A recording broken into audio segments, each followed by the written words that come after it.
intervalo. Ó, já estou gravando de novo, então. Então, você percebe que essa teoria de Marx, esse materialismo histórico, ele é muito técnico, não é? Claro que a obra do Marx ela é hipercomplexa. O que a gente faz aqui é trazer conceitos mais palatáveis, mais simplificados, por assim dizer, né? Mas você percebe que é de uma técnica inegável. Você pode não gostar do Marx, isso é um direito seu, né? Essa ideia talvez um pouco distorcida, né, que se faz sobre a tese dele pode gerar antipatia com relação à pessoa que escreveu. Mas você não pode negar que é uma tese bastante técnica na sua construção, né, muito analítica e que é voltada o tempo todo para aplicação prática, né? A gente não fica, por exemplo, pensando como conter, não é, de forma abstrata os sistemas sociais, as interações e por aí vai. Beleza. Temos mais uma colega chegando. Seja bem-vinda. E vamos lá. Então eu dizia, antes dessa pequena interrupção, que, primeiro, forças produtivas são as tecnologias e o grau de domínio que o homem tem sobre o meio. Ótimo. Segundo, que as relações sociais de produção nada mais são do que a divisão dos bens produzidos entre os membros da sociedade. E aí nós chegamos ao raciocínio de que nem todos os bens produzidos chegam a todos os membros da sociedade. Alguns terão acesso a mais bens de consumo e outros terão acesso a menos bens de consumo. E quando eu digo menos, se você fizer um paralelo com sociedades atuais, nós vamos chegar a pessoas que não têm o mínimo para viver, não é nem para sobreviver, não tem o mínimo para viver, não tem como alimentar-se, não é? E daí é para essas pessoas que a gente fala de liberdade. Eu não consigo ver como. Porque se a pessoa ainda está no primeiro degrau de sobrevivência, de necessidade, como é que eu posso olhar para ela e falar, olha, mas você é livre? Não é como algumas teses liberais diziam e dizem, né? Você é livre. Tá, e daí volta, cai quase no pagode lá, né? O que eu vou fazer com essa tal liberdade? Tá? Se eu não sei se eu vou comer a próxima refeição, né? Então são ideias que nós precisamos sempre ter em mente e ter um olhar crítico.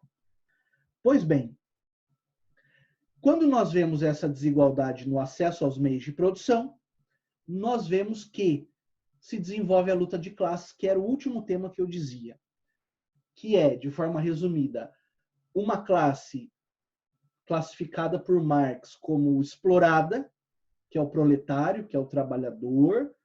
A gente chama ainda no direito do trabalho chão de fábrica, né? Que quer ter acesso a esses meios de produção e, por consequência, aos bens de consumo, e uma classe dominante, detentora dos meios de produção, dona do capital, que depois Marx vai falar na sua obra O Capital, não quer ceder espaço e não quer abrir mão dos meios de produção e nem da sua situação privilegiada. Tá? Então é nesse aspecto que se desenvolve essa luta de classes. Que, ó, lembra que falamos lá do Saint-Simon, desculpa. Saint-Simon já falava. Isso, nós estamos ainda falando sobre forças produtivas e relação social de produção, Beatriz. Então, veja, nós estamos aí, lembrando de Saint-Simon, que já enxergava, nos primórdios da tese de sociologia, já enxergava um descontentamento na classe trabalhadora, na classe explorada. justamente porque se aplicava aquela ideia de liberdade. Ué, você é livre para não trabalhar. Só que se você não trabalhar, você não come naquele momento histórico, né? Nós estávamos ainda na época de um liberalismo muito exacerbado. Tudo que é extremado é demais, faz mal, né? Pois bem, então, turma, essas ideias de forças produtivas, relações sociais de produção, dentro de um materialismo histórico, elas tendem a, num movimento dialético, se autossuperarem, né? Marx pensava que o capitalismo também seria superado, né? Segundo ele, o capitalismo vai desenvolvendo, inchando, até uma hora que ele rui, que ele vai se autodestruir. E daí, para Marx, depois do capitalismo, nós teríamos duas soluções apenas. Ou a barbárie, a volta lá nos tempos primitivos, do lobo, que é o homem é o lobo do homem, né, numa visão mais drástica, ou o comunismo, que seria um novo arranjo social, né? Então, essa era uma tese, até agora não se confirmou, porque o capitalismo já passou por várias crises ao longo da história e ele se reinventou, né? Não que alguém esteja torcendo pelo fim do capitalismo, é isso. Mas fica a constatação, não é, para alguns triste, de que o capitalismo ele se reinventou, né? Não sei, talvez agora depois de toda essa nova situação que é colocada diante de nós hoje por conta da pandemia, se o capitalismo será repensado. Eu acho que a tendência é não, né? Tá? Então, beleza, turma? Nós temos essas duas ideias de forças produtivas, relações sociais de produção. Pois bem,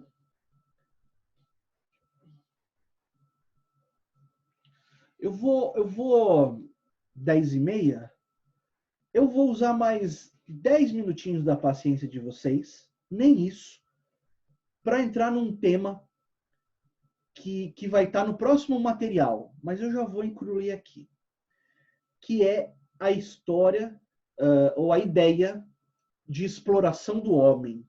E aqui já entrando nas teses críticas ao capitalismo. Tá?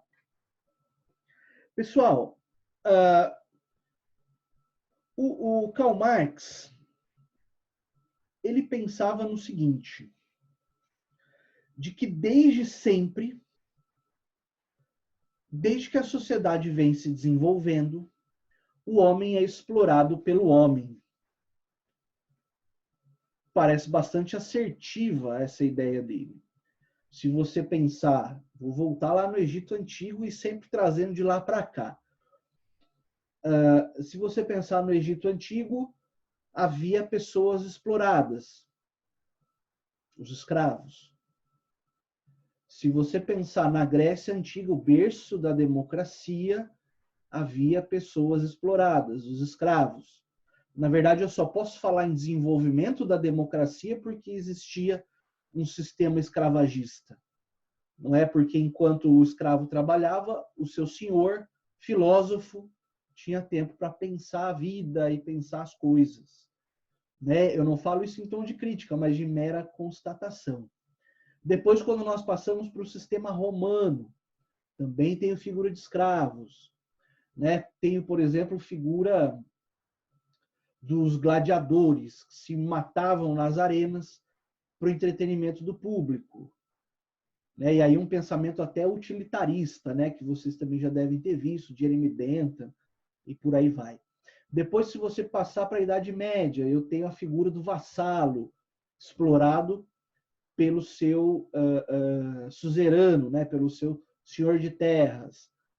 E daí, quando nós chegamos no capitalismo, da era da Revolução Industrial, nós temos também, né, uma exploração agora do proletário, do trabalhador, que se submetia aquelas jornadas nas máquinas nas máquinas a vapor. Então veja, a ideia de que existe uma exploração, ela parece inerente, e aqui sem juízo de valor se é bom ou ruim, mas o caminhar da humanidade baseou-se na exploração do homem pelo homem. Isso gerou e gera desigualdades sociais, que são, segundo Marx, o estopim, não é, para a luta de classes.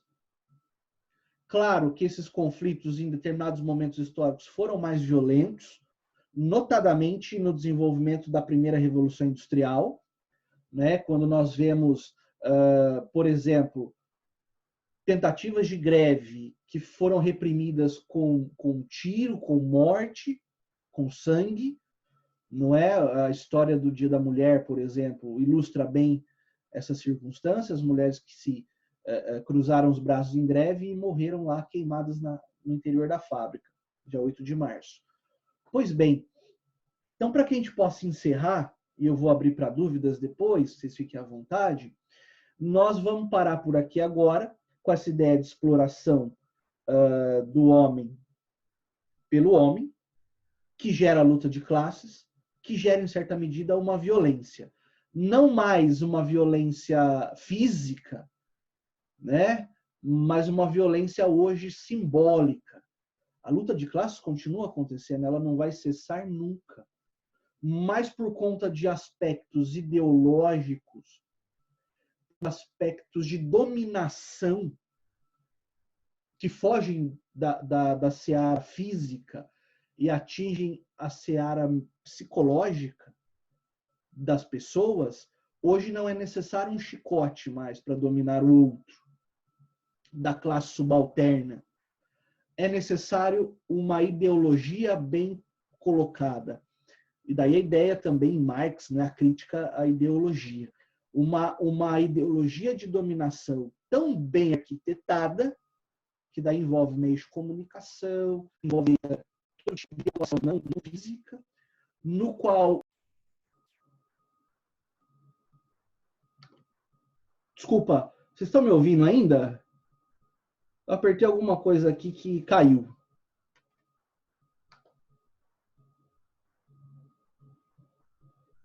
Tá, então só para... Desculpa, só para encerrar, tá? A ideia, então, de dominação não é mais física. Ela passa a ser uma dominação psicológica, onde, inclusive, a figura do dominado acha justo essa posição de desvantagem que ele ocupa em sociedade. Pessoal, eu vou fazer esse breakzinho, então talvez essa queda que tenha sido um sinal, quem sabe foi um hacker, não é? Tenha sido um sinal para que a gente faça essa pausa agora. E essa semana ainda, tá? Eu vou, até o fim da semana, prometo, eu vou gravar o complemento dessa aula de Marx para que nós possamos, então, entender o quadro todo, certo?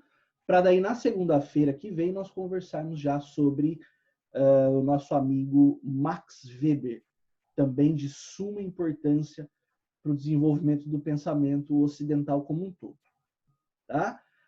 Turma, eu agradeço, peço desculpa novamente aí pelas questões técnicas, mas vamos que vamos, um dia de cada vez, a gente vai aprendendo, mas o importante é que vocês não fiquem sem aula, e isso não aconteceu. Tá? Eu vou subir o vídeo hoje ainda, daqui a pouco, e daí quem faltou depois pode assistir à vontade. Tá? Pessoal, obrigado, boa noite, bom descanso, e a gente vai se falando, tá? Vou encerrar aqui. Licença, tchau, tchau. Tchau, tchau, valeu, obrigado.